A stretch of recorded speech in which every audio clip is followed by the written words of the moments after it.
can key the, there we go, it's there. Well, thank you for the opportunity to be here. And we were asked by NCTA to look at usage-based pricing from the perspective of an economist. And most of the policy debate to this point has taken place largely in the public literature. That is, it's been in the trade press, it's been in news reports and so on. But with rare exceptions, there hasn't been a lot of systematic analysis. And so both Johannes and I are economists. Johannes can't be here. He's in Austria on sabbatical. And for some reason, he decided not to come back. Even economists can be rational at times, I guess. And what we're looking at, though, is the economics of this kind of a pricing plan. And it's not to say that economists haven't looked at usage-based pricing before, but surprisingly, even though there's a very large literature that looks at pricing strategies for other markets and other kinds of products that are extremely similar. I mean, in terms of internal logic, they're the same thing we have with usage-based pricing. That literature and the learnings of that literature have not been applied to the application of usage-based pricing to broadband. And so, and this is not the beginning of an economist joke. Right? I can only think of three, and I think the reason is probably because most people fall asleep before you get to the punchline. And so what does it look like to an economist? Well, you've heard the description that basically you have these tiered offerings and you have different capabilities within each tier. And that's sort of a description in terms of the engineering of it and the way it might look to a subscriber. An economist sees it differently. An economist looks at it as a way to segment a market. And it goes by a lot of names. One is second-degree price discrimination. Now, that name isn't being used a lot anymore because there's some ambiguities.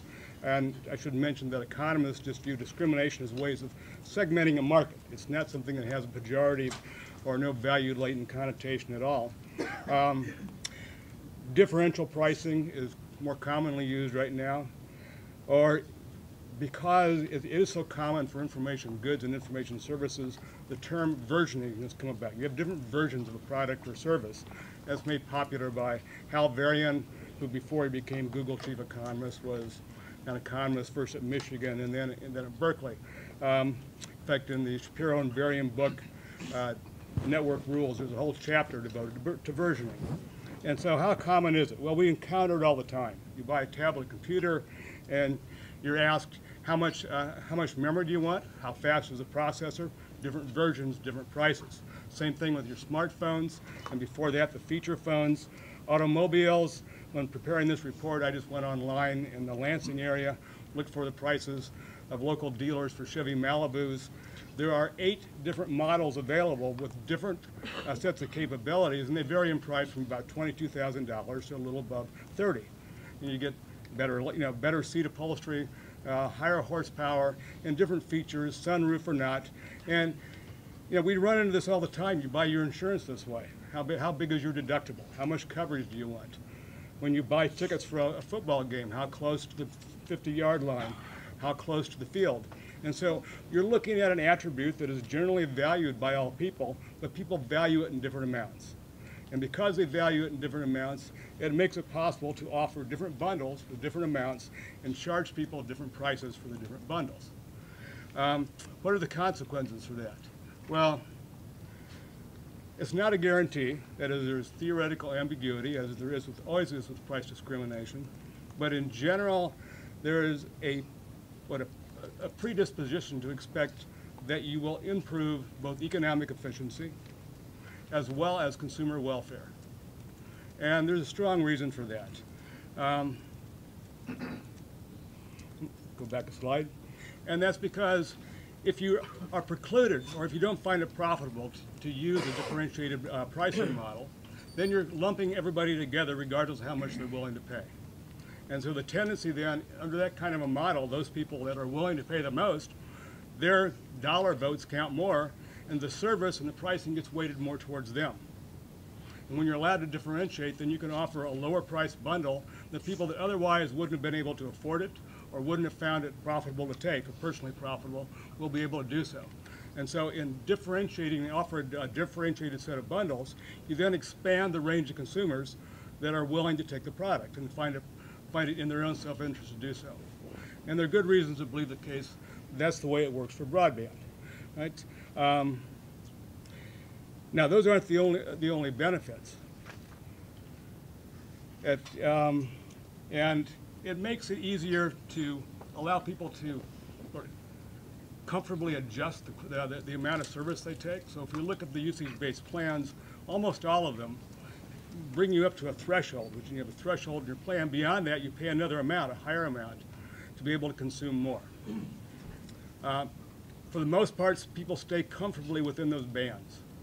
But it was nice that in the Sandvine report we saw the Olympics, and we'd already put in here Olympics, March Madness. Michigan State, you have to think about March Madness, right? The World Cup, times when people consume more bandwidth than they would otherwise. Now you can imagine that most of the time, if you're somebody like me, I don't do a lot of streaming, so I don't need a lot of data service over the course of a month. On the other hand, March Madness comes along, games are on all day, I want to watch more, I need more bandwidth. One option would be to call my cable provider up, and I could say, put me on a different plan. At the end of March, I call them up again and say, take me off that plan. And so once a year, I have to make these two transactions. It's costly for me, it's costly for them. The tendency would be either to take more than I need and keep it all year just so I have it at that time, or to forego watching March Madness. Right? This allows me then to sort of rent capacity. You can think of other people who watch the World Cup. I'm not a soccer fan, at a different time. And so we have this extra capacity that's sitting there that can then be leased out, in effect, to the various people that want to use it at different times. So we can share that capacity. And an important feature is it reduces the risks of trying it if you're somebody who hasn't done it before. So we got the figure earlier that 70% have it now, 30% don't. Most of those 30% are people that don't experience it in the office, don't experience it in the school, and so they don't know what broadband brings to them. And broadband is a general purpose technology. It enables many things. It's hard to know which of those many things you're going to like until you've taken it, or if you're going to like any of them. And so there's a risk associated with buying. If you can offer people a lower priced, lower featured option, you can lower that risk and you get more trials. And in a period when expanding the broadband infrastructure has become a critical U.S. policy goal, right? An advantage is that this gives people an incentive to take it. And research we've done at Michigan State shows that once people take it and they discover the benefits that are there, they want more. And so as you become experienced, you learn the capabilities that you couldn't have anticipated otherwise. And that people will tend to stick on, and they'll take higher quality service as well. So there are promotional advantages that sort of fit nicely with national policy objectives. And this relates as well to the investment incentives. If we're going to expand the infrastructure, and there are rural areas, there are poorer urban areas where the infrastructure isn't there or people don't take it.